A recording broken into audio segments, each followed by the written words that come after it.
So we want to look at 1 Corinthians chapter 1. This is important for you to grab hold of this. I would love for you to see it. 1 Corinthians chapter 1, verse 18.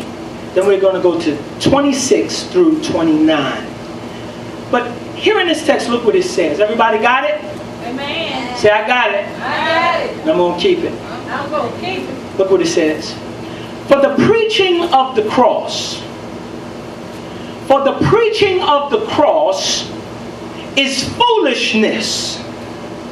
Is to them that perish foolishness. Isn't that something? For the preaching of the cross is to them that perish foolishness. But unto us which are saved, it is the power of God.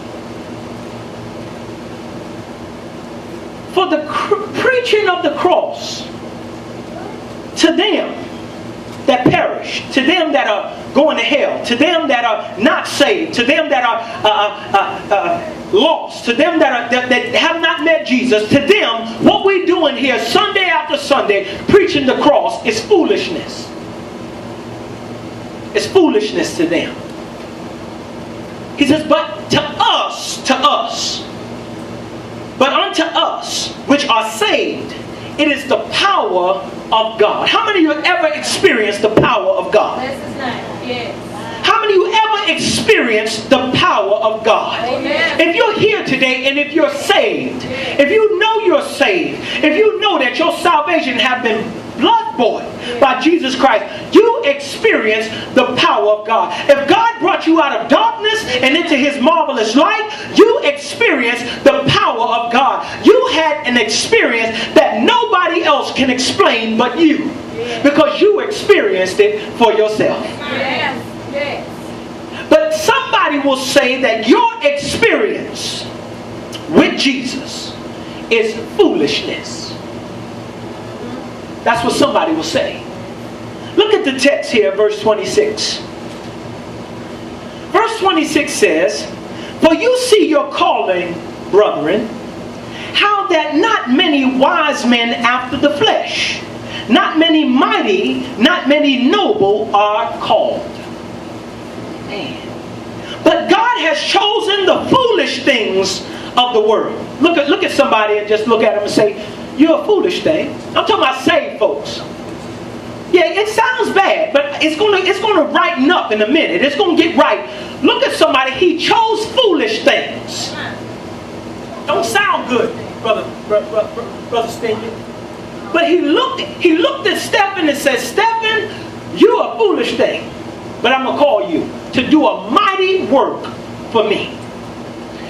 What I'm going to do in you, Stephen, I'm going to blow the world's mind. Amen. The foolish things, he can't use, look what he said, not many wise. Look what he said there. Look what he said. He says, not many mighty and not many noble are called. Why? Because they're too high-minded to lower themselves to receive the power of God.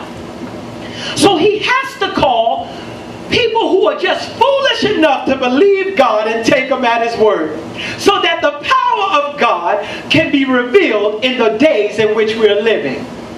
Look what he says here. But God has chosen the foolish things of the world to confound the wise. Sister Jackson, he called the foolish things of the world to confound the wise. To confound the wise. Look what he says. And God has chosen the weak things of the world to confound the mighty. The weak things. And base things of the world and things which are despised, God has chosen.